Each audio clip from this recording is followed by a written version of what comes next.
पतन का आर्थिक कारण भी है। क्या है? आर्थिक कारण भी है। कह रहे हैं कि आर्थिक सबसे प्रमुख कारण है हड़प्पा सभ्यता का, प्रमुख कि हड़प्पा सभ्यता का नाश क्यों हुआ, इसमें से प्रमुख कारण क्या है?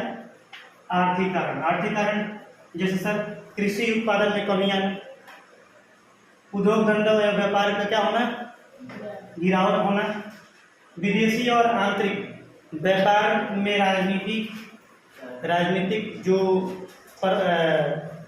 बंधन था वो ढीला पड़ जाना, ढीला पड़ जाने के कारण ये व्यापार, विदेशी व्यापार, आंतरिक व्यापार क्या हो जाना, नष्ट हो जाना जी। और ये स्थितियां, तीनों स्थितियां लंबे समय तक बनी रही पूरे राज्य में, जिसके कारण क्या हो गई, हड़प्पा सभ्यता की उपयुक्तता नष्ट हो गई और हड़प्पा सभ्यता नष्ट। अगर सोचिए कि कृषि क्या है, आधार है जीवन जीने का।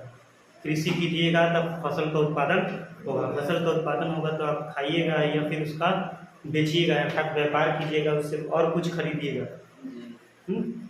तो व्यापार होगा तो आपका आवागमन चलता रहेगा, जिसके कारण आपकी व्यवस्था अच्छी चलेगी। बात समझ रहे? परंतु उसी में गिरावट आ जाए, कृषि में गिरावट आ जाए, उत्पादन कम होने लगेगा तो खाइएगा कि बेचिएगा? खाएगा तो खाएंगे तो बेचेंगे, नहीं तो दूसरी वस्तु आएंगी कैसे? नहीं आएंगी, तो उसमें गिरावट हो गई। दूसरी चीज कि उद्योग धंधे क्या हो गए, धीमे पड़ गए।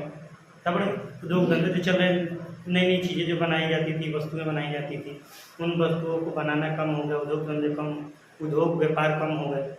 अंतर्राष्ट्रीय व्यापार यानी एक देश से दूसरे देश में, अंतर्राज्यीय व्यवसाय यानी एक राज्य से दूसरे राज्य में, एक देश के अंतर राज्यों में भी राजनीतिक जो बंधन थे वो क्या पड़ गए, ढीले पड़ गए। और ढीले पड़ जाने के बाद बात कोई नहीं माना। मान लीजिए आपके साथ हमें गठबंधन करना है यानी कि बंधन लगाना है, तो हमने कहा कि इतना परसेंट आप देके आपको आपके व्यापार को चालू रखिए, मेरी वस्तु आपकी तरफ जाएंगी, आपकी वस्तु मेरी तरफ आएंगी। परंतु हम लोगों में बात नहीं बैठा, तो आप मेरी वस्तु आप बेचिएगा नहीं, और आपके वस्तु मैं बेचूंगा नहीं बेचूंगा।